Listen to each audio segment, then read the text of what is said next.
Hello everyone. आज हम देखेंगे कि बैंक रिकन्साइलेशन स्टेटमेंट बनाने के कुछ रूल्स।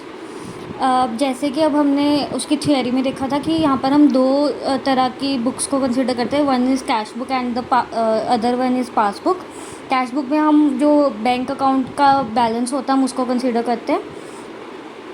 तो यहाँ पर पहले दोनों में क्लासिफिकेशन है। जो कैश बुक है उसके भी दो बैलेंसेस होते हैं। One is favourable balance, that is debit balance, and the second one is unfavourable balance, that is credit balance. अब जैसे हम हमें पता है हम अपनी कैश बुक प्रिपेयर करते हैं। डेबिट बैलेंस का मतलब क्या है कि जो हमारी क्या कहते हैं रिसीट्स हैं बैंक में जो हमें पैसा आ रहा है वो ज़्यादा है हमारी पेमेंट से, तो जो हमारा बैलेंस बचता है वो हमारा हो जाता है डेबिट बैलेंस। और अनफेवरेबल बैलेंस जो कि क्रेडिट बैलेंस होता है कि जब हमारी पेमेंट ज़्यादा हो रही होती है बट हमारी जो रिसीट्स हैं वो कम है, तो उसको हम बोलते हैं क्रेडिट बैलेंस। बट पासबुक में क्या होता है, पासबुक जो होती है हमारी बैंक स्टेटमेंट होती है जो बैंक प्रिपेयर करता है।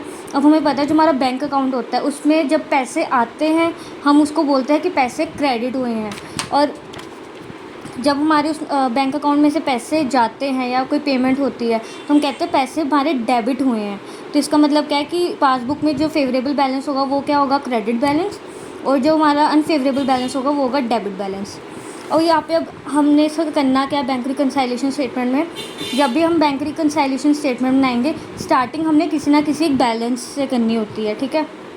वो ज़्यादातर क्वेश्चंस में मेंशन होता है। जैसे कि सपोज अगर हमें अब फेवरेबल बैलेंस दिया हुआ है, दैट इज़ कि कैश डेबिट बैलेंस दिया हुआ है एज़ पर कैश बुक, ठीक है।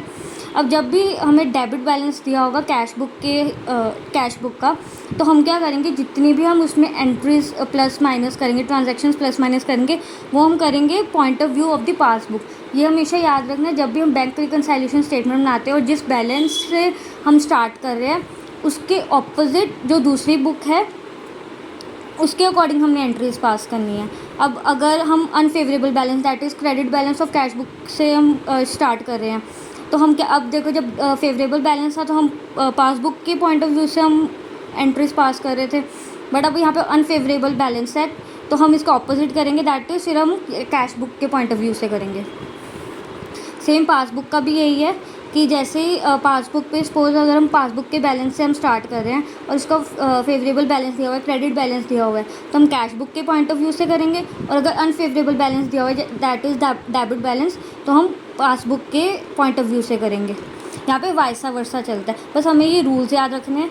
ये मैंने समझाने के लिए लिखा है फ्रॉम पॉइंट ऑफ व्यू, ये हमें एग्ज़ाम्स में हमें ऐसे यूज़ नहीं करना या लिखना नहीं है, ये जस्ट एक अंडरस्टैंडिंग के लिए। Thank you.